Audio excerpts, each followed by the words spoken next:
Bonjour à tous. Avant-dernière vidéo sur cette playlist consacrée au Rapid Change. Alors le système fonctionne bien, mais on va y apporter quelques petites modifications qui vont faciliter encore plus le travail. En particulier, la gestion du dust cover qui est manuel, c'est pas très pratique, il faut rester derrière la machine. On va maintenant faire un système qui sera intégralement piloté par le G-code que vous allez injecter sur votre CNC. La fermeture et l'ouverture de celui-ci se fera automatiquement. Les boutons n'empêchaient pas de charger une fraise alors qu'il y avait déjà une fraise chargée. On va maintenant les modifier. Il y a maintenant une mémorisation des fraises qui sont utilisées. Les codes pour les lancer, vous voyez, sont très simples. C'est juste les codes M6T et le numéro de votre fraise et la fonction de décharge contient M6T0, mais tout est automatisé et sécurisé maintenant. Et enfin, dernière modification, le Z0 est désormais calculé sur la surface de travail.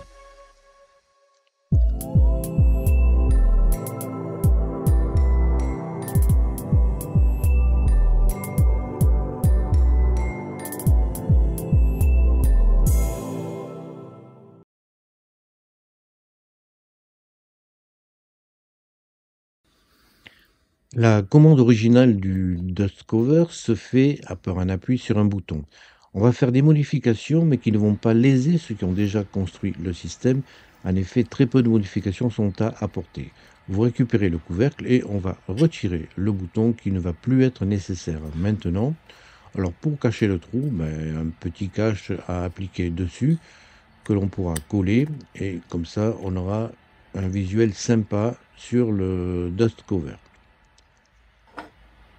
On va utiliser pour gérer ceci un relais DC-DC. Alors c'est-à-dire que vous avez le contacteur de départ qui est en 24 volts qui est en courant continu et la sortie sera également en courant continu. Faites attention, c'est différent du relais qui est utilisé pour l'aspimatique qui lui a une entrée continue en 24 volts mais la sortie se fait en courant alternatif sur 220 volts. Alors faites attention aux deux modèles de relais. Alors ce deuxième relais avait quelques petites difficultés, il laissait passer un peu le courant lorsqu'il était ouvert. Maintenant, c'est réglé. On va faire un nouveau fil pour le câble d'interrupteur qui va se connecter au relais.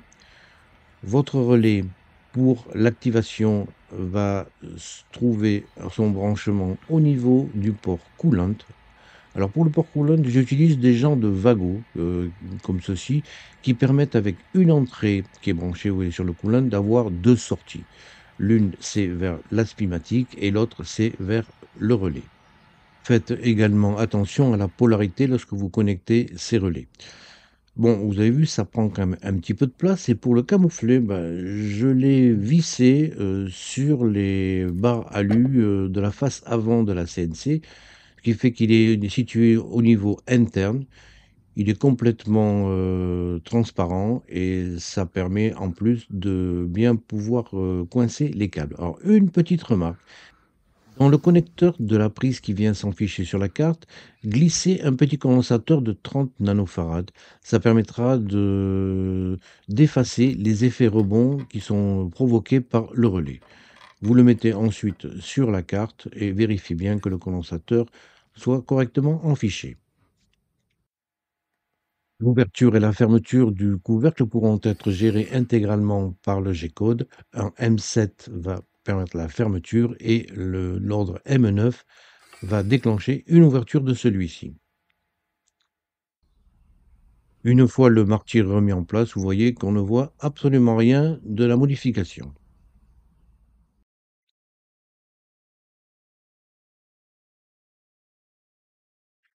Après des échanges très constructifs avec Don Grillig de Rapid Change et en expliquant les petits problèmes rencontrés, le site vous propose maintenant un nouveau, fichier bin qui, lui, va gérer tous les problèmes et on va voir ça en détail. Vous téléchargez ce nouveau fichier.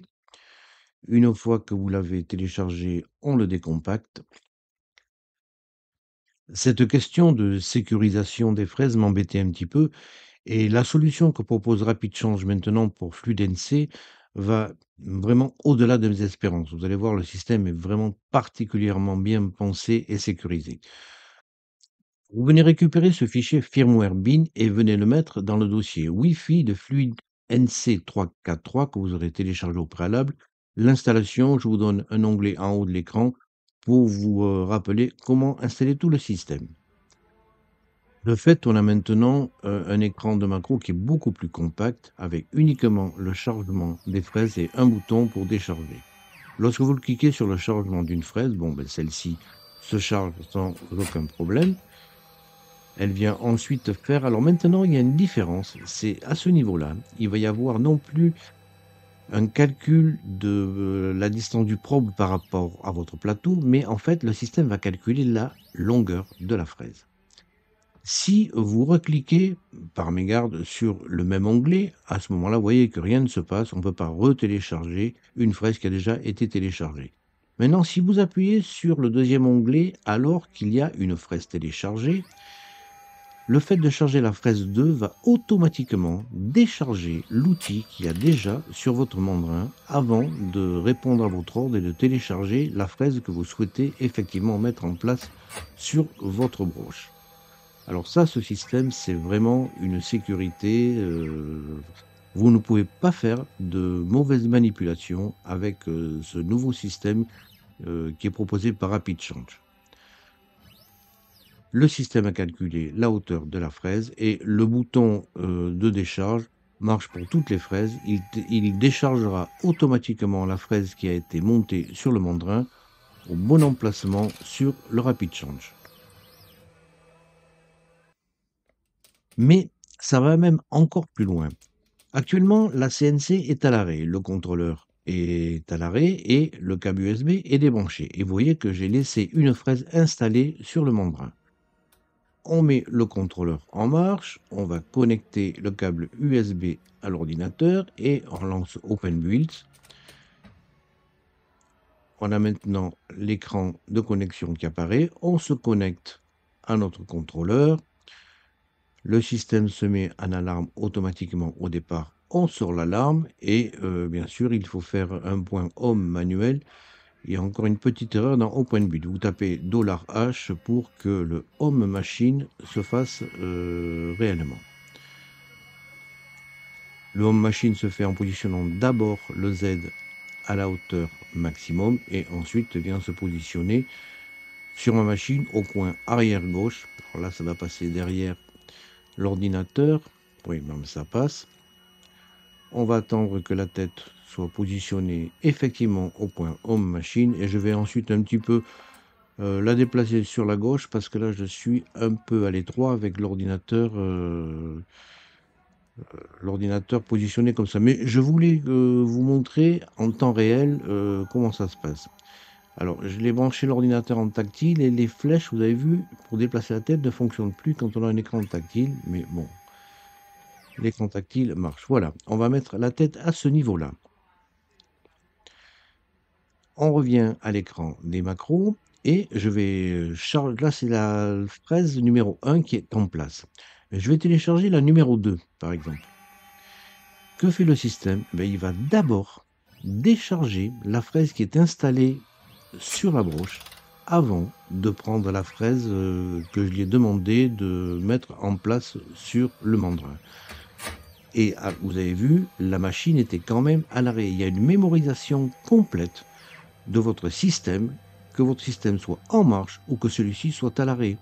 Il ne peut pas y avoir d'installation d'une fraise alors que votre machine a déjà une fraise située sur son mandrin. C'est vraiment, au point de vue sécurité, le top. On va décharger la fraise. La décharge se fait comme on a vu tout à l'heure. Elle va relâcher la fraise au bon emplacement sur votre RapidChange. Voilà, c'est vraiment nickel.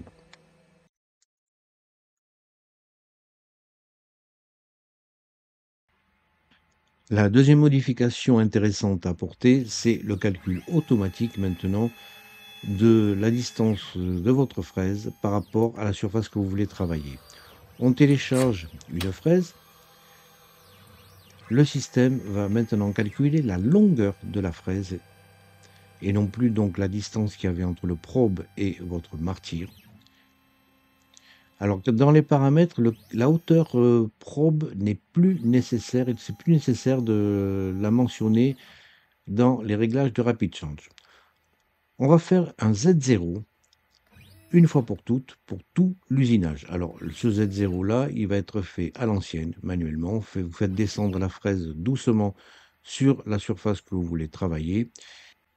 Vous faites descendre votre tête jusqu'à qu'il ne reste plus que à peu près 1 millimètre. Et ensuite, en mettant une feuille dessous, à l'ancienne, hein, vous allez faire descendre la fraise tout doucement par tranche de 0,1 millimètre jusqu'à que la feuille soit coincée pour obtenir le Z0 travail. Voilà, une fois que vous avez la feuille coincée, vous retournez au niveau de Open Build et à ce moment-là, vous venez valider. Maintenant, vous mettez 7.0Z. Voilà, vous avez votre Z0 de travail. Et ça, vous le faites une fois pour toutes avec la première fraise. On peut maintenant relever et le système va maintenant pouvoir calculer tous les Z0, quelle que soit la fraise. On demande un GoTo Z0. Bon, là, on vient de le faire, donc ça fonctionne. Et pour vous montrer que ça marche, ben, on va faire un échange. Maintenant, on va charger la fraise numéro 2. Alors volontairement, j'ai pris une fraise qui est beaucoup plus petite pour que vous voyez que le système fonctionne parfaitement. Le mandrin vient récupérer la fraise numéro 2. Encore une fois, le système va maintenant calculer la hauteur de cette fraise. Avec ce nouveau système, vous avez maintenant un vrai ATC qui va calculer automatiquement les bonnes hauteurs. On déplace la tête au niveau de la surface travaillée et maintenant on demande de faire un GoTo Z0 et vous voyez que effectivement avec cette deuxième fraise, c'est également impeccable. Maintenant, dans votre fichier VCarve, faites attention, la position du Z0 sera désormais sur la surface du matériau comme vous étiez habitué à faire. Voilà, maintenant vous avez un système donc qui est protégé et un système qui vous fait un Z0 comme vous le souhaitez.